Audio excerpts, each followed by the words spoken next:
Bonjour à tous, j'espère que vous allez tous très bien. C'est Maureen pour un nouveau podcast. Ça fait super longtemps que j'ai rien uploadé sur SoundCloud ni sur YouTube.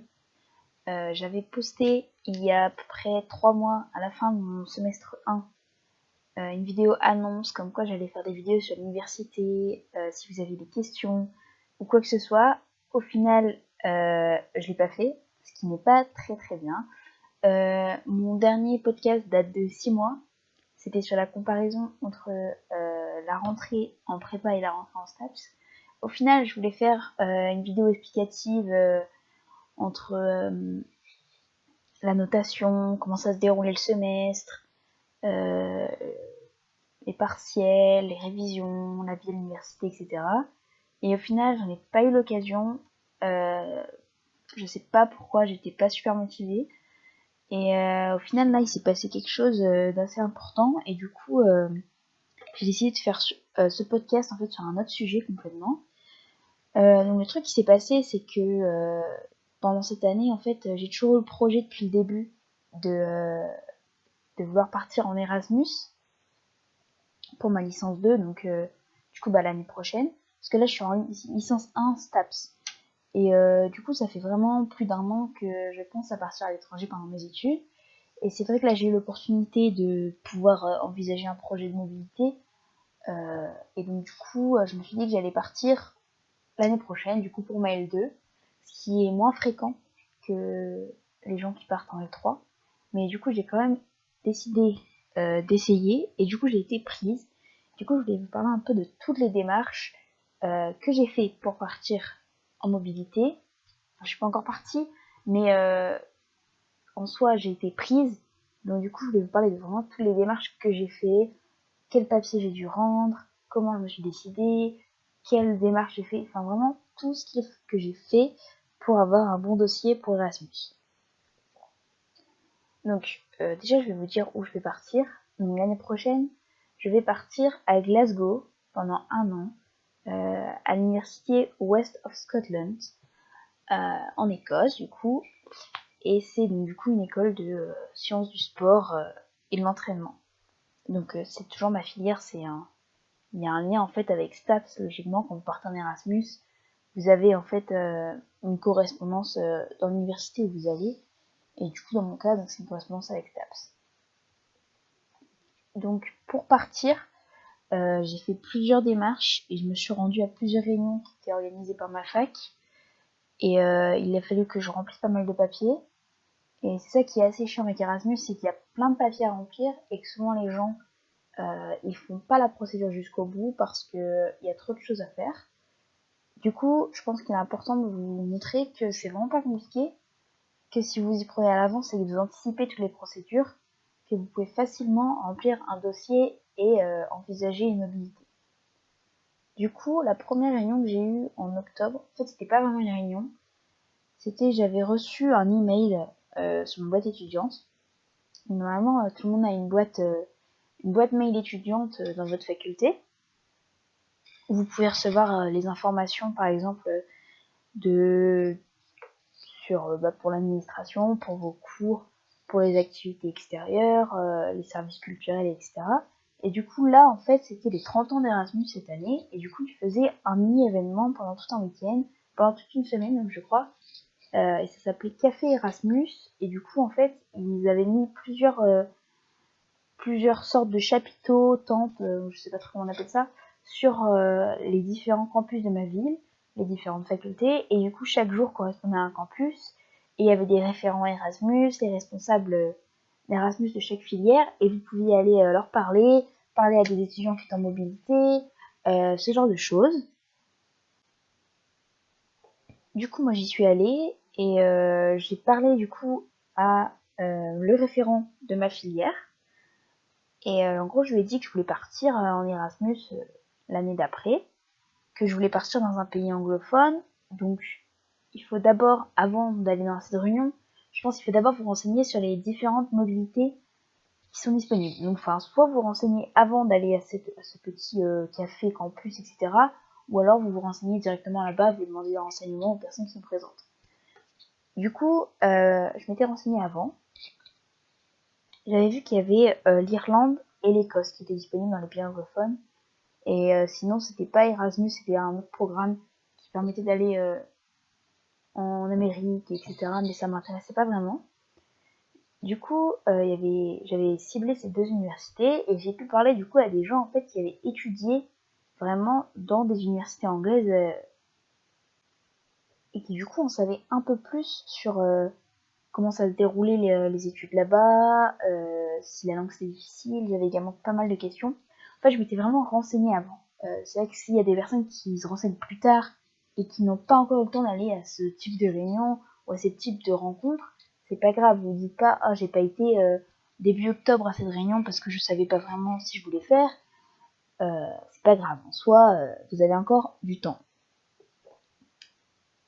De plus, je voulais dire aussi que ce genre de projet, c'est vraiment un projet de le fait de partir à l'étranger et ça se prépare bien en avance. C'est-à-dire que moi, même avant ma rentrée en L1, je savais que je voulais partir en L2 et je savais que les matchs allaient commencer tôt et du coup j'essayais vraiment de me renseigner qui étaient les coordinateurs, qui était responsable de ça et je posais des questions, je disais est-ce qu'il y a une réunion cette année, c'est quand, parce qu'en fait à la fac c'est vrai que des fois toutes les infos elles se diffusent mal et du coup, des fois, vous allez louper une réunion qui pouvait être importante parce que vous n'avez pas eu l'information. Donc j'essayais toujours d'être à la recherche d'informations, de chercher sur les sites internet, les relations internationales, pour savoir s'il y avait une réunion, etc. Et c'est comme ça que j'ai vu en fait qu'il y avait par exemple des cafés Erasmus et des choses comme ça. Donc à cette première réunion, j'ai parlé pendant 1 heure au coordinateur. Et du coup, je pense qu'il a retenu mon prénom et il a vu que j'étais super motivée. Et du coup, il m'a dit, bon bah on fera une réunion en novembre pour parler un peu donc des mobilités et vraiment un truc un peu plus approfondi. Du coup, je crois que c'était environ fin novembre. J'ai un mail pour me dire, pour nous dire en gros qu'il y avait une réunion qui était prévue et qu'on allait pouvoir en fait échanger avec les étudiants de l'université qui étaient dans des pays étrangers et qu'on allait pouvoir échanger en Skype et leur poser des questions. Du coup, bah, je trouve que c'est une super initiative parce que du coup, c'est vraiment plus concret parce que c'est pas juste un prof qui nous renseigne sur la vie, etc., qui nous dit oui, donc c'est comme si c'est comme ça. On a des exemples concrets d'étudiants qui en fait expriment en fait ce qu'ils vivent vraiment dans le moment où ils sont dans le pays. Et du coup, cet email là, je crois qu'il a été transféré à tous les étudiants, mais qu'il avait été transféré vraiment en double aux étudiants qui s'étaient renseignés d'abord. Donc c'est pour ça que je disais, essayez de vous renseigner constamment en fait dès que vous savez que vous avez un projet pour avoir le plus d'infos possible et être vraiment très informé. Donc c'était une sorte de forum où vous pouvez poser des questions par Skype.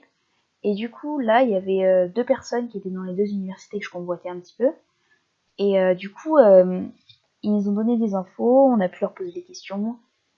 Et ça m'a pas mal aidé dans mon choix quand ils ont développé sur les matières, sur différents enseignements sur les hébergements, sur le coût de la vie, sur l'université en général, sur les sports, puisque je suis en fac de sport, c'est important quand même, sur les infrastructures et tout ce genre de choses. Du coup, après, pendant 1 mois, j'ai vraiment regardé à fond les sites internet des universités. Je me suis vraiment renseignée même sur la vie, en fait, dans les villes que je convoitais. Parce qu'en fait, j'ai très longtemps hésité entre Belfast et Glasgow. Enfin, c'est autour, mais en gros, les 2 villes principales, c'est ça. Et j'arrivais pas à faire un choix parce que jusqu'en décembre, bah ouais, fin décembre, je ne savais toujours pas laquelle j'allais mettre en choix numéro 1. Donc c'est vrai que c'est un peu embêtant parce que en soi, il faut bientôt rendre un dossier et vous savez même pas pour quelle université vous allez postuler.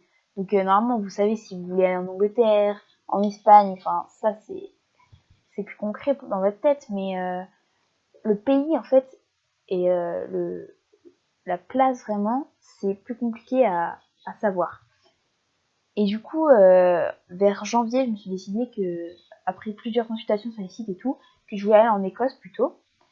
Et du coup, là, j'ai vraiment, je me suis activée. J'ai regardé sur le site internet en fait de l'université. On avait accès en fait aux documents qu'il fallait rendre pour le dossier. Donc il y avait marqué, il y avait une checklist avec tous les papiers qu'il fallait rendre. Donc ces papiers, je vais vous dire exactement les papiers que c'était. Il fallait rendre pas mal de choses. Hein. Donc il y avait une lettre de motivation, le CV en français et du coup en anglais si vous voulez partir en pays anglophone et en espagnol si c'est un pays hispanique, etc. Un tableau qui s'appelle Learning Agreement. Alors ça c'est un peu technique, c'est une sorte de tableau où vous marquez les correspondances de vos cours, des crédits ECTS et ce genre de choses. C'est un peu compliqué à expliquer, peut-être que je ferai un autre podcast même là-dessus. Une fiche d'information sur votre projet de mobilité et vous pouviez également fournir des documents complémentaires. Donc, je vous parlerai de ça après. Et du coup en mars, attendez, le dossier final était à rendre en mars. C'était là qu'il fallait vraiment, le dépôt final, il était au max en mars. Du coup en janvier-février, j'ai commencé les démarches. C'est vraiment pour ça que je disais qu'il fallait se renseigner avant, parce que si vous n'êtes pas renseigné avant, ça va être super compliqué de rendre tout à l'heure.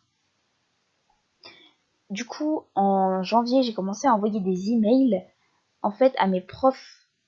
Ah, j'ai pas dit aussi qu'il fallait les relevés de notes, ouais, de votre semestre 1 et de votre terminale, ou de vos autres semestres si vous êtes en L2 et que vous voulez partir en L3. Et du coup, en janvier, j'ai commencé à envoyer des emails à mes anciens profs de terminale et du S1 pour leur demander s'ils étaient d'accord de me faire une lettre de recommandation qui en gros disait que j'étais capable de m'exprimer en anglais, que j'allais pas avoir de difficultés, et en gros qui recommandait à l'université de me prendre comme élève car j'étais une élève assidue, je venais à tous les cours, j'étais motivée pour ce genre de choses. Voilà, après c'est les profs qui écrivent, qui décident ce qu'ils vont mettre, ils vont être censés envoyer.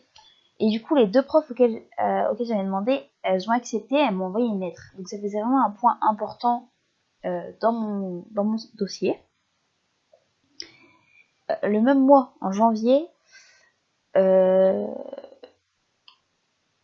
j'ai également... Non, en fait, tout ce que j'ai fait en janvier, j'ai juste envoyé les lettres de recommandation. Et envoyez-les bien à l'avance, les demandes, parce que le temps que les gens vous répondent, ça peut être compliqué. J'ai une de mes profs qui a mis vraiment plus d'1 mois à me répondre, parce qu'elle avait oublié, ou je sais pas trop quoi. Donc du coup, prenez-y bien à l'avance. Ensuite, la dernière réunion que j'ai eue, c'est en février. Donc c'était moins d'1 mois avant de rendre le dossier final. Et en fait, là, c'était vraiment une réunion qui permettait de savoir vraiment tous les détails, mais les derniers détails pour finaliser le dossier. Donc en gros, si vous n'aviez pas commencé votre dossier à ce moment-là, c'est assez chaud.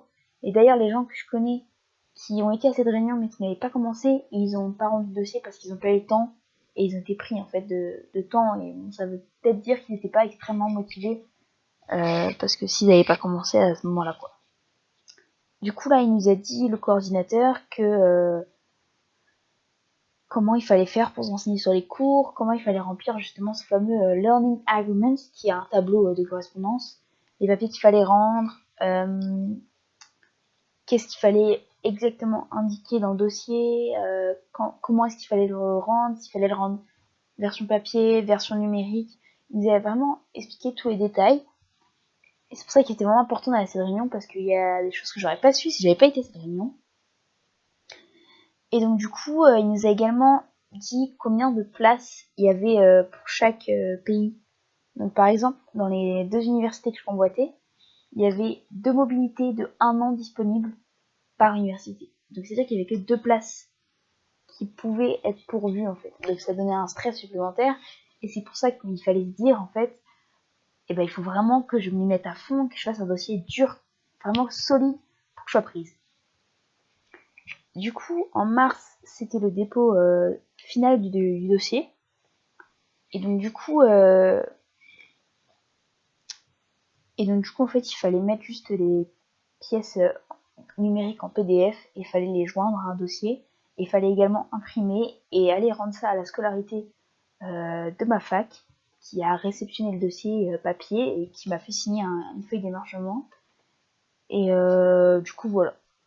Mais par contre, j'ai jamais su combien de personnes ont rendu les dossiers, donc je sais même pas combien de personnes de ma fac partent en Erasmus l'année prochaine. N'importe où dans le monde, je sais pas du tout. Et du coup, en avril, là on est le 7 avril, et fin mars, il y a eu la commission Erasmus. Donc en gros, c'est quand ils ont réceptionné tous les dossiers, la commission se réunit et elle examine tous les dossiers et en fait elle décide à quel étudiant en fait il donne la mobilité et à quel étudiant il permet de partir pendant 1 an ou 6 mois dans un pays. Et il juge en fonction de la motivation et du projet de mobilité et d'études, de la lettre de motivation, learning agreement, et en fait à peu près tout le papier, il se base dessus pour vous donner un avis. Je dirais quand même que c'est la lettre de motivation qui est très très importante parce qu'elle est censée vraiment refléter tout ce que vous recherchez à travers cette mobilité et tout ce que vous voulez aborder, tous les points que vous voulez améliorer en partant. Donc je pense que c'est vraiment le point sur lequel il faut vraiment s'appuyer quand vous faites un dossier. Et d'ailleurs ça c'est le papier en fait administratif que j'ai eu plus de mal à faire parce que je voulais vraiment trouver les bons mots pour exprimer en fait à quel point je voulais partir. Et du coup c'est ça qui m'a pris plus de temps. Et du coup ensuite fin mars il y a eu la commission et début avril, donc il y a 6 jours là, on a eu le résultat par email. Et en gros ils nous ont envoyé dans mon cas j'étais prise, du coup je mettrai un screenshot de l'email que j'ai reçu et en gros ça me disait avis très favorable pour une mobilité d'1 an dans l'université. Du coup bah top quoi, j'étais vraiment super contente. Et en fait j'ai appris du coup que il y avait 2 autres étudiants de ma sœur qui partaient en même temps que moi, mais elles partaient que 6 mois. Du coup vu que ça faisait 6 mois, ça faisait 1 an. Et en fait c'était pas, je pensais au début moi que c'était 2 personnes qui partaient 1 an, et en fait c'est possible que ce soit également 4 personnes qui partent 6 mois et que ça fasse 1 an en additionnant tout. Enfin voilà, j'espère que vous avez compris l'idée que j'avais d'exprimer. Et donc pour finir les démarches, n'importe quoi. Les derniers points que je voulais aborder, c'est les démarches supplémentaires que vous pouvez faire pour votre dossier, par exemple les documents complémentaires, etc. Donc moi, comme démarche supplémentaire, j'ai pris contact avec des étudiants qui étaient partis dans les pays que je convoitais. Donc il y avait un étudiant qui était cette année là dans l'université où je vais aller, et je lui ai parlé. Et je l'ai même rencontré quand il était revenu dans ma ville pour les vacances. Je l'avais rencontré pour qu'il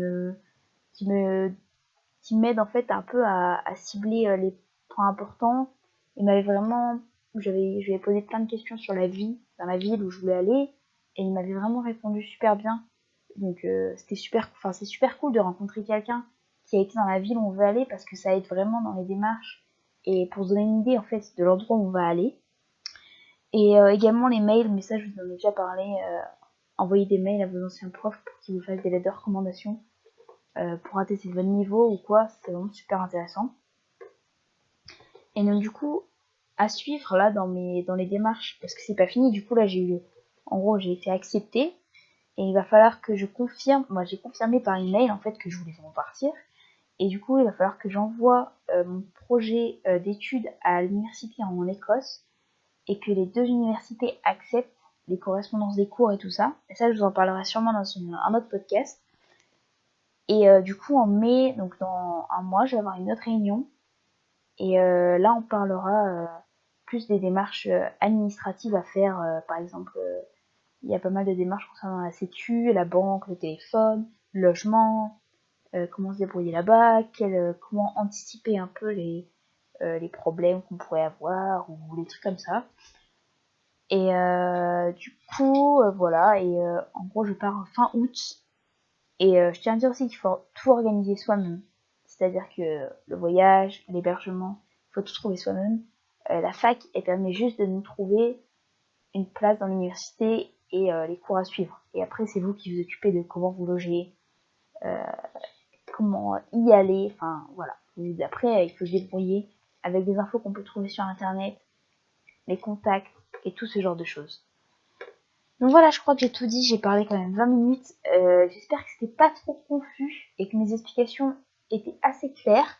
Si vous avez n'importe quelle question, n'hésitez pas à me poser, j'y répondrai avec plaisir. Je mettrai également mes liens pour me contacter dans la barre d'infos. Et voilà, j'espère que ce podcast vous a plu. J'en ferai un prochainement, sans doute, pour expliquer comment se passe la suite des événements. Merci d'avoir écouté et je vous dis à la prochaine. Salut!